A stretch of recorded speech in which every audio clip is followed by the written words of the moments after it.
Hey, what's up, everybody? BDL44 coming at you with another video. The Suns and the Lakers matchup tonight here at Crypto.com on Arena. Finally, the Lakers have a home game after a 4-game stretch where the floor was someone else's. We won 3 out of those 4, and unfortunately, the one we lost was actually in this building against the Clippers last. I don't want to talk about that game too much. Just know that we lost it. Just know that we weren't happy. Just know that we did not capture the 5th seed and have no chance at getting it now. That's all you really need to know about that game. In this one, we're going to be seeing a Suns team who just played last night. They had a night with the Denver Nuggets where Denver rested a lot of their starters and they didn't rest any of theirs. They beat the Denver Nuggets by a couple of points. Chris Paul had a career-high 7 3-point shots. I think it was Kevin Durant that hit like 6 of them, and that was pretty much their offense. Devin Booker was cold for the first time in a long time because he's been having basically a record year for himself. And since they've picked up Kevin Durant, they haven't lost a game. But he was like 3 for 10, very, very cold stuff. So I don't know how he's going to look in this particular matchup. We want to keep an eye on DB, see if any of that cold carries over. But as far as Chris Paul and Kevin Durant, those shots obviously are going, and we got to respect them. Chris Paul's just a fantastic jump shooter in general. So I haven't seen him miss too many jump shots in his career. And the eyesight, to the eye test, he makes just about every shot he takes and has in every facet of basketball. Even in the video games, he doesn't really miss jump shots very much to my eyesight. So we just got to respect his jumper and know that he has a lot more opportunities to shoot it with all of this teammates being so double team worthy, basically. The reality is this is a very, very, very potent offensive team. They have DeAndre Ayton, Chris Paul, Devin Booker, and Kevin Durant leading the way. And those guys are capable of probably dropping 150 points on you just with those 4 players.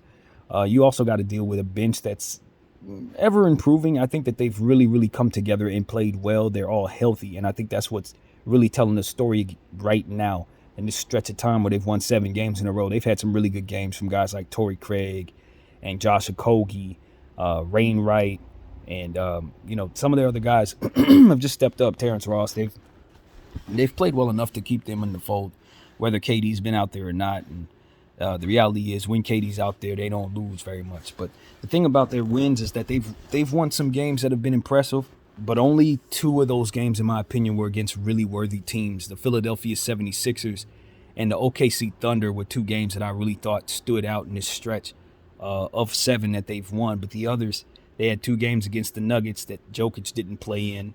A game against the Jazz, which I thought was pretty solid. THT really went crazy. They had a game against the Spurs where you obviously expect them to win that. So a lot of these games are games against teams that are just not very good. They had a game against the T-Wolves where they won by 7. Didn't shoot very well, though. I think they were like 3 for 30, 5 for 30 from behind the arc and still won because the Timberwolves turned the ball over 21 times to their 8. So that's a matchup that you consider. You say, well, I don't even think KD really played in that matchup. I'm not even sure if he did. I know he didn't play in the Jazz matchups because that was the last highlights I saw. And so it's one of those situations where the Phoenix Suns, they ain't really beat nobody but Philly and OKC that's really worth talking about in this 7-game stretch. And that Philly game was just a road game for the Philadelphia 76ers where they honestly just looked sluggish to me. They didn't get the best out of anybody on that team. I think they might have been missing somebody too. So it was one of those situations where that game right there didn't look like they played the best Philadelphia 76ers there was to see. So when you really consider who they just beat and how they just beat them, they beat teams they were supposed to beat, and you give them their credit for going out there running and playing well. But at the end of the day, they haven't necessarily faced anybody as good as the Lakers on paper in this 7-game stretch. They really haven't. And to be honest with you, I don't think the Lakers are playing their best basketball right now. So they might not see their best opponent tonight either, given the way the Lakers have been strategizing and rotating these last 2 games. I don't think there's too many teams we would have beaten over these last 2 games. We were lucky to run into the Utah Jazz in the way that we did and get a victory in overtime. But our defense has just been really bad, man. I'm not going to even hold you guys. The Los Angeles Lakers defense has been so bad. It's just basically been a layup line and a 3-point shooting derby for any team that wants to line up for against us right now. The Clippers shot extremely well from behind the arc. We sent them to the line a bunch of times. They shot 80% there. We shot like 60% there, and that kind of told the story with the Clipper game. But all in all, our rotations were terrible, and our team was just full of excuses about how they didn't catch a plane or whatever crap nonsense they was giving us. And we knew all about, because we were speaking about that the night before and trying to help the team figure out how they could conserve their energy and play less basketball by doing things that played into their hands that would leave the score higher so that they didn't have to play any overtime. But they would hear none of that. They made life as hard as possible in the Utah game, and as a result, they had nothing for this Clipper game, and the Clippers ran out of there. So with the victory. And we walked out of there feeling humiliated and had nothing but bad things to say about our very own basketball team. Excuse me. So, with that being said, going into this Phoenix matchup, I've been on record saying that I'm not afraid of the Phoenix Suns. I, BDF44, am not. I think I, with my good coach, whoever that may be, because the show ain't Darvin Ham, would take this roster, go up against this Phoenix Suns matchup at their full strength and beat them in a 7-game series. Because our roster is capable of doing that. Our roster can defeat who they have in a 7-game series. I believe that's thoroughly. We have a lot more depth than them, and when they have to sit their starters down, that is when we would be able to strike and strike hard. And the fact of the matter is, they would have a hard time against our starters, given the fact that we also have one of the best starting fives in basketball. So the reality is, I don't think Phoenix is better than us at all. But because our coach is prone to do things that's going to make us worse and dumb us down, chances are we're just going to get out strategized by a better coach in Monty Williams. That's my concern at this point.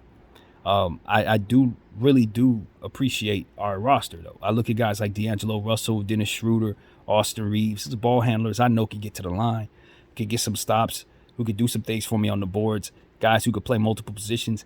I could play all three of them on the floor at the same time and feel comfortable with Austin at the 3, D'Angelo at the 2, and Schroeder at the 1. Those are options. Not necessarily my best options, but if I want to lean into offense like our coach tends to, that's one option we can go to that we definitely don't. I look at Vanderbilt and how he's supposed to be a defensive player. I never saw the Bulls run plays for Dennis Rodman. I never saw the Philadelphia 76ers run plays for Dikembe Mutombo. Your defensive player is supposed to be defending. Everything else is 4-on-5. The most I need him to do is dunk the ball on the offensive end, maybe hit a 3-point shot at the end of a shot clock situation where he happens to get the ball if a play is broken. Other than that, I don't need him being run any plays for. I don't want us drawing any X's and O's up for a guy who's supposed to be defending the other guy. Only energy we want him exerting is guarding people like John Morant and De'Aaron Fox and all these different guys that are on the wing that need to be guarded. Brandon Ingram and people like that, Devin Booker, Kevin Durant. That's all we need Vanderbilt to do, is track those people all series long, all game long. We have it so that Anthony Davis is conserving energy on the offensive end. Bron James is conserving defensive energy.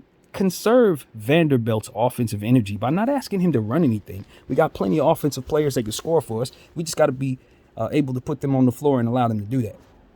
So that's my thing. We have a million different ways to attack, and we lean in on our lowest percentage opportunities to get us our offense. And it's just something that at this point, going into game 81, doesn't really hold any serve for the Lakers, I guess you could say. It doesn't serve us very well at all. So this is where we at, man. We're going up against the Phoenix Suns, and we're hopeful that they will rest the majority of their starters since they all played last night against the Nuggets and ran a lot of minutes.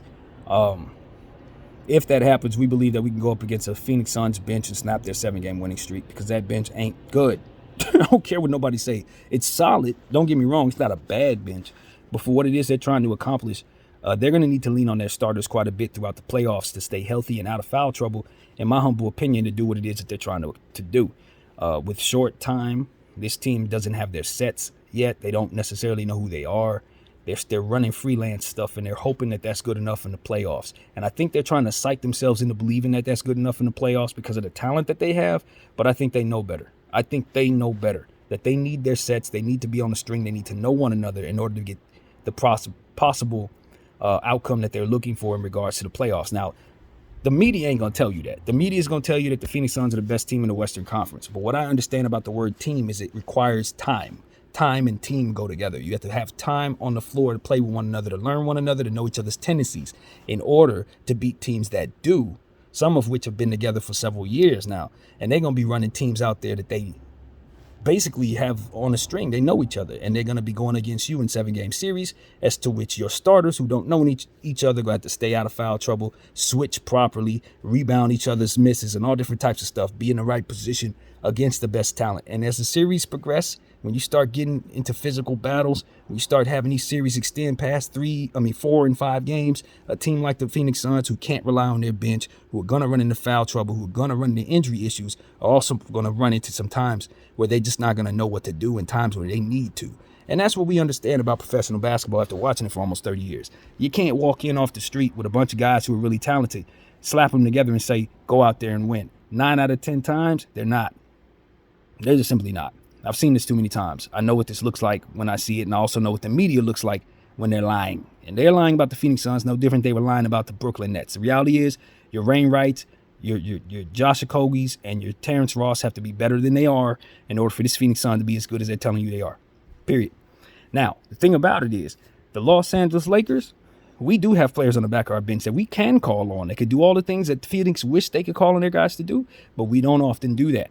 We got a fantastic perimeter defender and jump shot shooter in Max Christie, who looks to rebound the ball every time he touches the rock. We got a guy by the name of Lonnie Walker who comes on the floor, dunks the ball in emphatic fashion, hits about 3 or 4 threes every time he gets about 7 shots up from behind the arc, and also is able to help us in other areas when the team around him can effectively help him with the things he's not as good at, like having length and playing defense around him.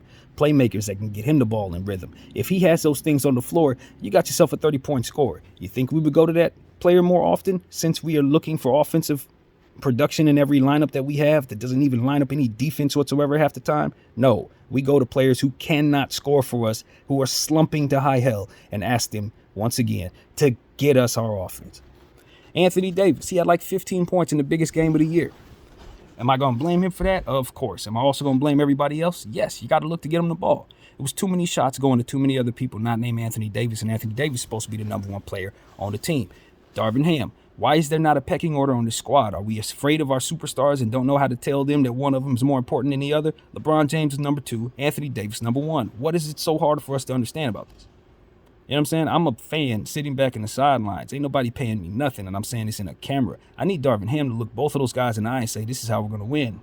You're number 2, King. AD's number 1. If he's shooting more than you, then we are probably going to lose. I'm tired of playing. This is what it is. You know what I mean? Bron has been a king for 20 years, man, and I've loved his effort on this team. But now that he's halfway hobbled, I am not living on his jump shot without complaint. He was minus 25 in the first half of the last game. Anybody else that was a minus 25 wouldn't have had a chance to redeem themselves. Luckily enough, our coach didn't know any better than to put him back out there, and he gave us a fantastic second half, of which we didn't watch because the team was so bad in the first half. Bottom line is, if you want to talk about what King James has done for us over the last 2 days, you talk about how much he didn't do defensively, and then we'll talk about the loss. And that's what it is I want to say. None of this, all that nonsense. When he ain't playing his best, if we need him to play better and we're losing our most important games against a guy, Kawhi Leonard, who's beat us 11 straight times, nah, I don't want to celebrate the King. I want the King to get his mind right, get his body right, or get off the court and let some people who can run around do it. This ain't the time to be nice. Facts over feelings. I'm trying to win. Now, this is what I got to say as well. Austin Reeves needs more looks. Rui Hachimura needs more looks. We're sick of saying this. These guys have been hot for the last 2 weeks while we're trying to incorporate people who are halfway healthy to get back on the court and do enough for us. We are leaving production on the board. Austin Reeves must get his looks. He's a playmaker. He could stop defensive plays in their tracks by flopping off of people in ways that nobody else gets the call. He could drive to the rim and gets the call at the rim and get to the line and hit his free throws. Unlike most of our team, we need to utilize his ability on both sides, and we have got to stop leaning in on others instead of leaning in on him. He's the future. He's the guy the referees love to get the calls to. He's the one who's going to give us the best chance to close a lot of these possessions that we go to other lesser percentage places to do so. All right, so let's stop going to Vandos on, trying to get him a pass to make a play like he's Sean Kemp or something. Let's stop going to Bron, have him shooting jumpers like he's Ray Allen. None of that stuff looks any good on paper. Get the ball to Rui Hachimura in the paint.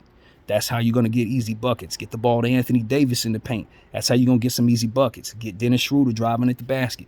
Get Austin Reeves shooting in his spots. These are the things that actually work for the LA Lakers offensively while we're trying so hard to have offensive lineups that can't score or freaking defend. So these are things, man. Look, this is game 81. Game 80 was the most embarrassing game of the season, and we've had about 20 embarrassing games this season. I am tired.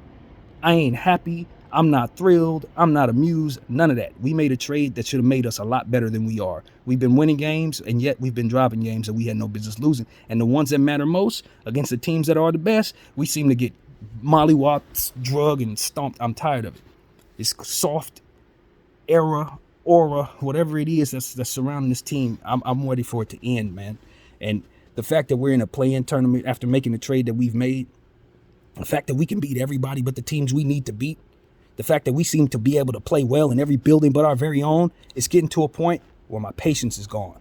I don't like what I'm seeing here. I don't like the era that we're in with people being comfortable with excuses this late in the season. I'm used to people being tough, Mamba mentality, looking to win, not pretending to look to win, not being confused about what it is that they need to do to get the respect that they're hoping to gain. Darvin Ham, we've mentioned this already. Anthony Davis is never supposed to play a back-to-back, fam. Never. LeBron James either. I was happy that they did. But don't have them on the floor with 1 minute left and we down by 11 in that situation.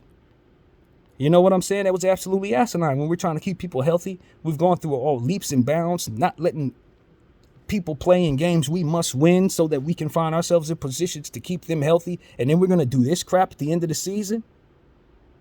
And we can't even win?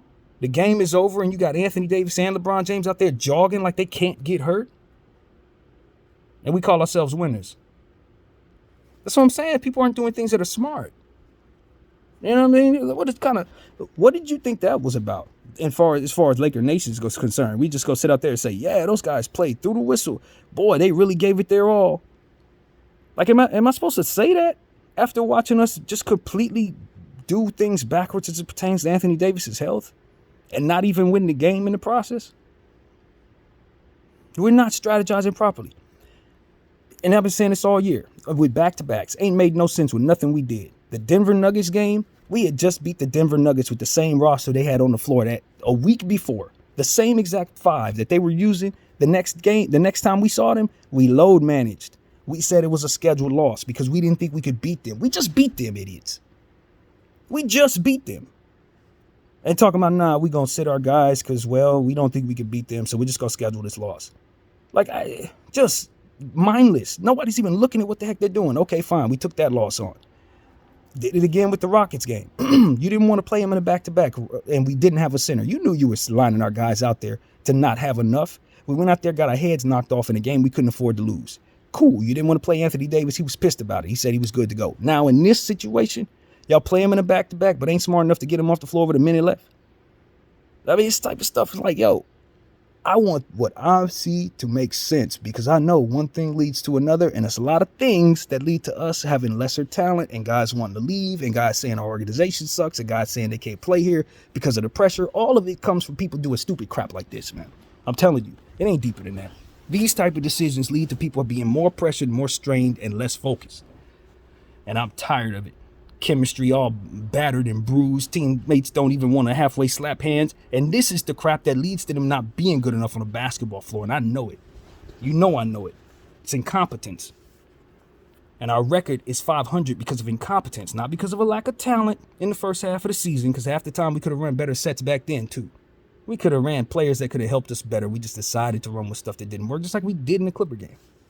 So there's not a whole lot to appreciate, man. I'm telling you, my attitude is bad when it comes to this team because they have disgraced us in this Clipper matchup. This was supposed to be the biggest matchup in the history of the Lakers and Clippers, and they let the Clippers beat them without even trying. And then they're going to sit up here and say, well, you know, we got off the plane and basically consider it a schedule loss, just like the Rockets game we could have run, just like the Nuggets game we could have won, and just like all them other bad clock management games that we lost all season long. It's about 8 of them. Pacers, Celtics, Philly, Blazers, Houston, Hornets. It's so many different games. I'm at a point where I'm like, look, after watching a whole season of this, I'm at a space where I'm like, this late in the season, you want me to believe that they can win a one-game situation against a New Orleans Pelicans team or a Timberwolves team with double centers, when this is the type of stuff that we lean on, non-offensive, non-defensive lineups, and all of our production sitting down while Darvin's got his hands in his pockets? Like, I have no faith in him doing anything that's going to help us win the most pressured games there is. None. None. I have tried all year long. Waited and waited and waited for something smart to happen. He gave me 3 games where I said, yo, there's nothing to complain about. 3 games out of 81 games, yo. And so that's where I'm at with this, man. That's where I'm at with this. Yeah, do we have a game against the Phoenix Suns? Of course. Do I expect the Phoenix Suns to come out and play well? Depending on who they got. Do I expect us to come out and play well? Not based on the tendencies of the last 2 games. Not based on the tendencies of the last 2 games. Bamba was available. Did he use him? No. Do I expect him to use him now? No. Bamba was available before he got hurt, and we had games where we needed to play him and only played him 5 minutes. We also had that same game, I remember, where we played Wenyen Gabriel 16 minutes, proceeded to be small, proceeded to lose. This is what he does when he has all his centers. He don't run the right people any damn way. So this is where I'm at.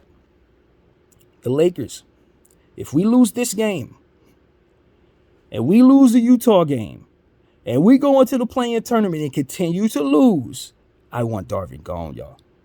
I want him gone. He gonna have to redeem himself by winning games in my eyes. That's the only thing. Because at this point, it's past philosophy. It's past pleading with him to get it right. I'm past believing that maybe it could go right. I've seen enough.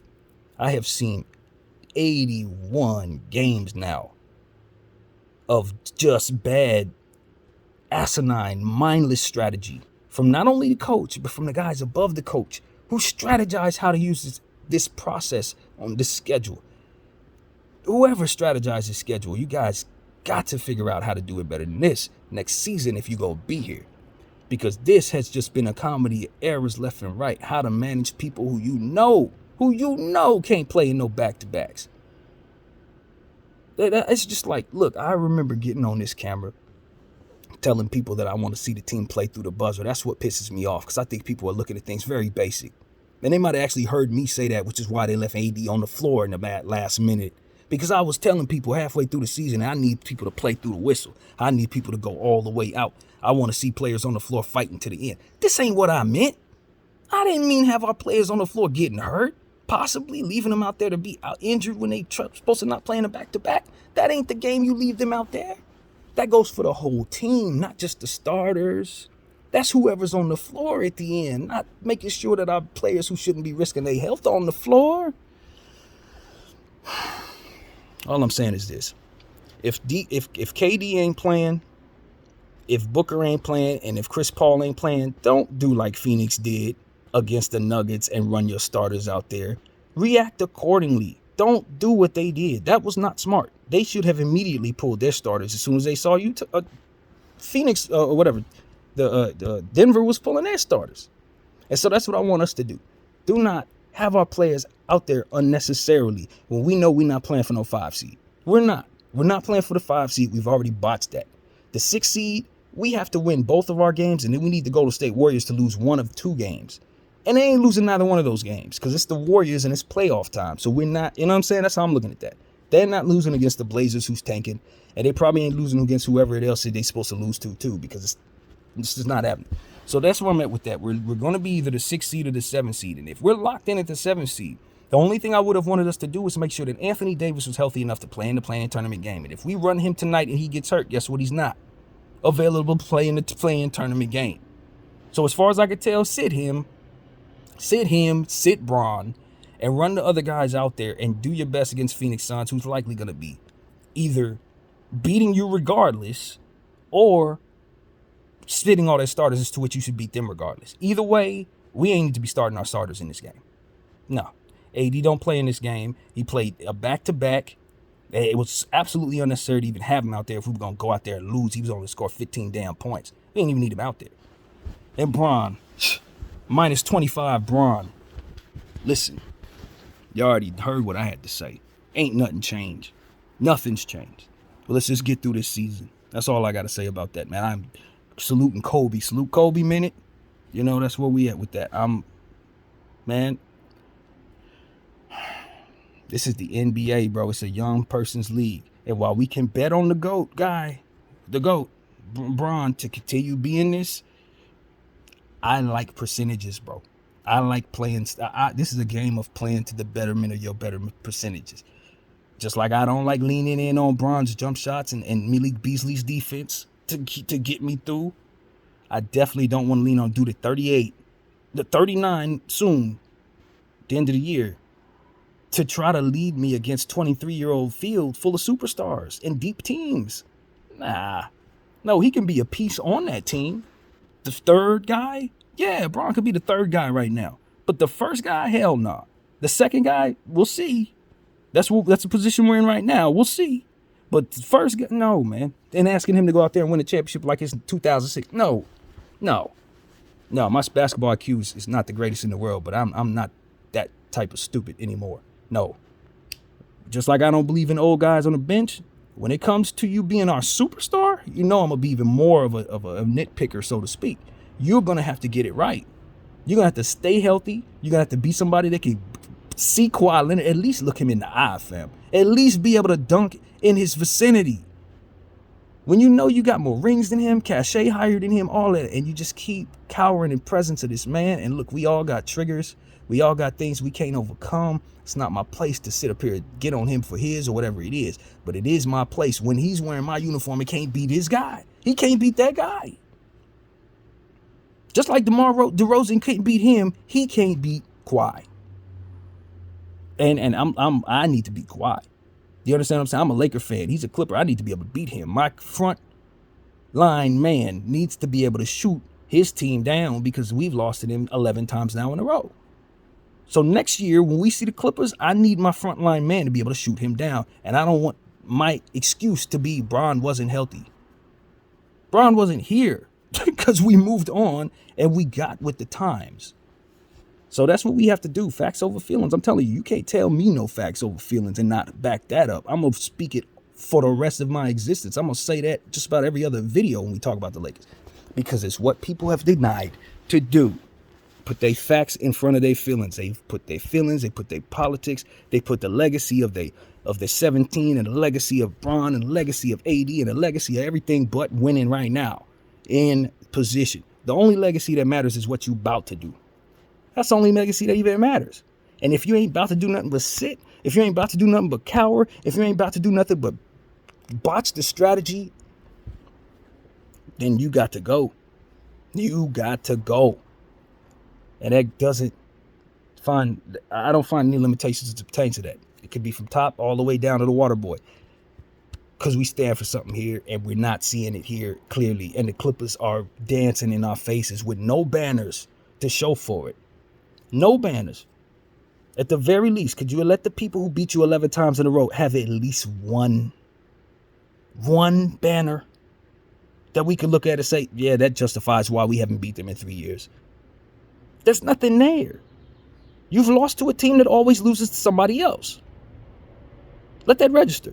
You lost to a team that always loses to someone else. And you want me to talk about the Phoenix Suns tonight? I ain't thinking about the Phoenix Suns tonight. You know why? Because you wasn't thinking about the Utah Jazz. You wasn't thinking about the LA Clippers. You was thinking about sleep. Over it. I am over these LA Lakers. I like my roster. Keep my Vando, keep my D'Lo, keep my Austin. You know what I'm saying? I like my Lakers. But you got to get this coach up out of here. And this core has to be evaluated. I don't jump to conclusions when it comes to numbers about superstars. Anything can happen. This is too high echelon for me to be just on a whim saying, yo, he got to go. But I'm telling you, he got to go. If he looked like he did these last 2 games, I'm not going to be on the train that's headed off the rails, man. I'm not going to do that. I'm not doing that with LeBron James. As I told you guys, we didn't get the run up. We didn't get them prime years when he was doing all that awesome stuff with Miami. We missed all that. We didn't get that. And it ain't his fault. It ain't our fault. But we definitely don't need to just ride into the sunset as he goes down the drain. We didn't do that with Shaq, as I've told you already. And I ain't doing it with him. I ain't doing it with somebody that's basically been my quasi-enemy his whole career. I'm not doing that. I'm sorry. So somebody need to make me make sense of this. Somebody got to help me make sense of all of what I'm seeing here. If I'm supposed to go into another year of this, when I'm protecting against health for my core, I'm protecting against health with Anthony Davis, D'Lo. Now I got to worry about his health. It's like, and I'm looking at THT. He's going crazy. I watched his highlights against this Phoenix Suns team. He was driving at them, dunking on them just like he was dunking on us. Like, why isn't he down here putting pressure on the rim? He gonna be what I need Bron to be for me now. Driving repeatedly, dunking on people with reckless abandon. That's what I need Bron to be. Bron can't do that no more because he's too old. Why did I let go of THT? Because he was too expensive? He ain't too expensive when he playing like this. Why didn't y'all put him in position to play like this? See, this type of thing is like, yo, and I think I have a bad player when he's sitting on my team because I got a bad coach who didn't know how to use him. Nah, in that. Because you went around and turned around and hired another bad coach. Give me the same problem. Now we got the same problem with different players. Max Christie, same problem now. Lonnie Walker, same problem now. You swear to God, these players suck. Can't do nothing. Can't get right. None of you would swear these dudes ain't got the gene that would allow them to be competent on the basketball floor. And it just isn't true. The coach has that dream. That's why he ain't playing them. So it's like, nah, man. Nah, I know incompetence when I see it. I know scrub when I see it. The players ain't scrubs. We got to get the scrubs out of here. And we know who they are. Let's just rip the Band-Aid off, man. There's mediocrity permeating through this organization. And as I've said 1,000,006 times on this channel, I am not a loser. I'm attached to loserdom. I am not a loser. My team is not a loser. We got 17 NBA championships. We know what we're doing. The fans, we know what championship looks like. We know what it looks like. We know what a champion looks like. We know what Killer Instinct looks like. We know what food looks like because we've eaten a lot. And right now, got a bunch of food on our team. Food. Strategic food. Have a bite. Shaq, he'd score 70 on his team. With Anthony Davis on the floor, but how we defend. Talking about the best defense in the league. Huh, defense is dead. Can't say it enough. Phoenix. And I got up here and said I think we could beat the Phoenix Suns. Nah, Brandon. And I'm talking to myself when I say this. Brandon, you can't beat anybody.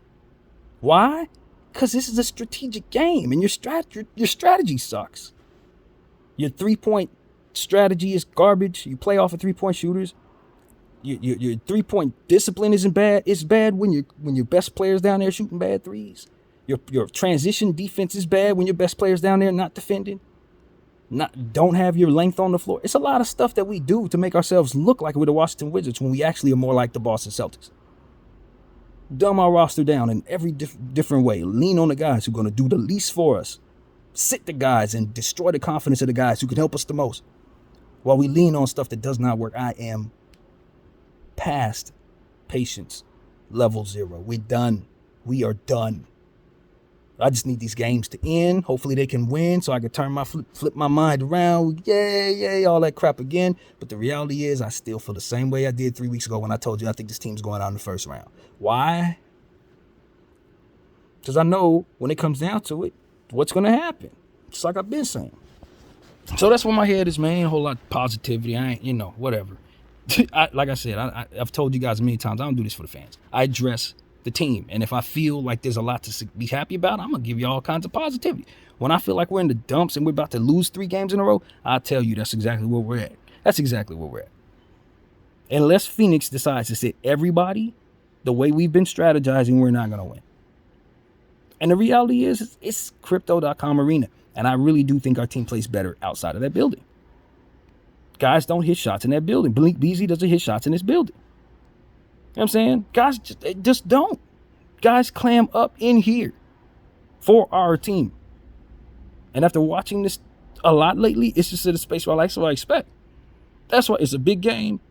And the floor's yellow. Yeah, the team's, they're going to struggle. They're going to struggle.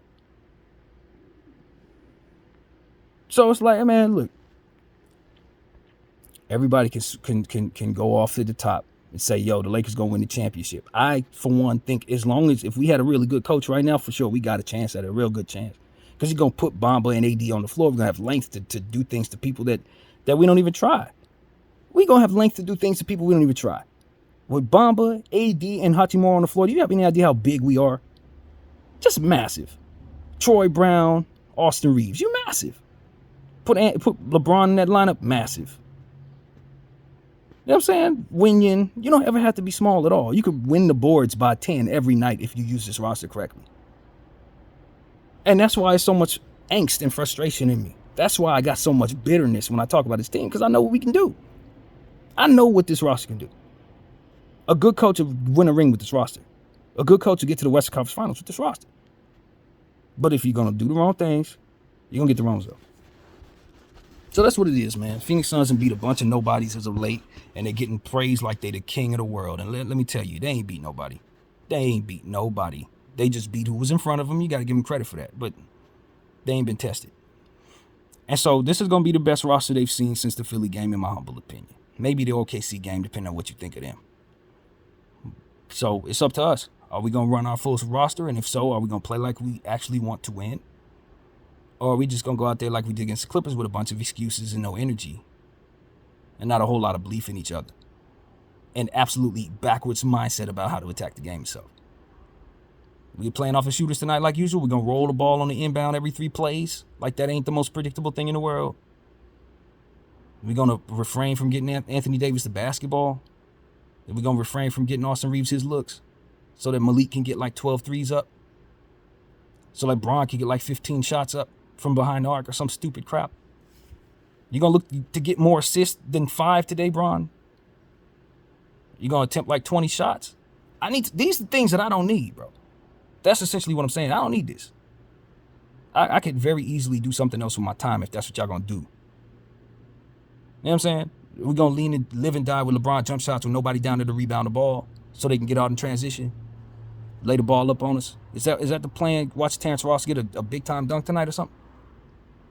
I'm just over it. Are we gonna actually put Vanderbilt on the best player who's cooking tonight? Or are we gonna allow our lesser defenders to handle that? You gonna give Austin Reeves that assignment tonight? You know what I'm saying? Are we gonna respect size? Are we gonna take into account that guys are heavier than other people? Not everybody is just because a guy looks like he's heavy, he could actually be heavy. You know, I mean, he looks heavy, and would you believe it? He is heavy. So if you got Dennis Schroeder on a guy who's 40 pounds heavier than him, it is going to have that effect on Dennis Schroeder. He's going to be pushed around. He's going to get beat up. You know what I'm saying? That's how that goes. You're going to put Wenyen Gabriel on Zubats, he's going to get beat up. And your team is going to be worn down because of this, especially when you're not playing other players.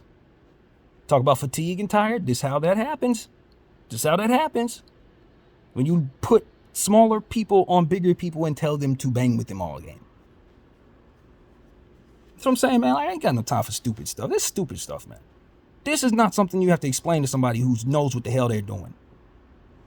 Rookie or not. You ain't got to explain this to nobody. That's my point. It's like, but you do have to explain this to the Lakers. Like, yo, he's bigger than him, dude. Like, actually bigger than him. He looks bigger than him. He is bigger than him. That dude shouldn't be on that dude. We'll be seeing this type of crap all season long, all game long. Mismatches all over the floor. Holes on your defense all over the floor. For the sake of offense that doesn't score. I just want the season to end, and I want the people who put this team together to go, man. I'm telling you, the front office needs to be revamped. This is why the loserdom is here. If we had better people choosing better people, we'd have better people. It's that simple. It starts at the top, and I want the Knights of the Round Table. I seriously want that thing dissolved, man. I want the Knights of the... I know some of them are watching. Y'all got to go, man. Go to other organizations and get with them to stop contaminating my organization with the nonsense. Let my GM get the players he want. You understand what I'm saying? Take the cuffs off of Rob Pelinka. He's shown me exactly what he can do when you're out of the way. Rambus is whoever you are, bro. I don't care. You could be my favorite player. You could be Shaq and Kobe behind the scenes. I don't care who you are. You got to get out the way if you're causing this nonsense, because we got to win and you're in the way of that. And that's how I feel. And that's how I'm going to stay feeling, because I don't have time for this. Nobody's here forever. We don't have 30 seasons to give away to a bad organization. You know what I'm saying? We don't. We trying to win. And there's a whole field of teams that are going to be trying to do the same thing. So if we're not on that train, that's a problem. That is a problem. So, man, look, y'all can look at this Phoenix game, assess it. I know I will. I'll be here at the end of the game, giving you probably more of the same if they play the way I think they're going to play. If they come out and play well and beat a lesser Phoenix Suns team, I'm not going to change my tone because it's a lesser Phoenix Suns team. And I know they ain't playing their starters. And the only thing I'm going to be looking for is us to match that by sitting ours, so we can make some sense of what it is we're doing with our health. Who is there to pay attention to on this Phoenix team, man? Honestly, everybody. The way they're playing right now, everybody. Biyombo's got a lot of energy. Rainwright's been hitting threes. Craig has been hitting shots. dunking the ball with a lot of energy. They are playing healthy. That's the main thing. They healthy. They got a lot of guys who are in good shape, regardless how talented they are. They're all revitalized by the idea that they could actually be on a championship caliber team. And that is an underrated motivational. When you got a bunch of guys who are, but they look around, they see superstars, and now they can have an opportunity to make some money because they're on a championship team and they didn't even know they were going to be on one. Yeah, now you got guys playing with a little more energy than they've ever had because they actually playing for something. A guy like Bismack Biyombo ain't never been on a championship caliber team in his entire career. A guy like Terrence Ross has been in Orlando and Toronto his entire career. He ain't ever won nothing. This is the best opportunity they've ever had. So if they got something in them, they're going to give it because it's the time to do it. And since they're not overly banged up or anything like that, guys like Cam Payne is healthy. Landry Shamet is healthy. Osakogi's healthy. All these guys are really in good shape right now. So that's what makes the Phoenix Suns dangerous, in my opinion. It's not that they're a talented bench. It's that they're a very healthy bench. And so a very revitalized bench. So that's what we got to pay attention to. Just a bunch of guys playing outside of themselves because they're excited. And so that's what I expect to see, man. Especially since they're probably going to rest most of their starters. They should, to be honest with you. This is not like they're playing for anything really tonight.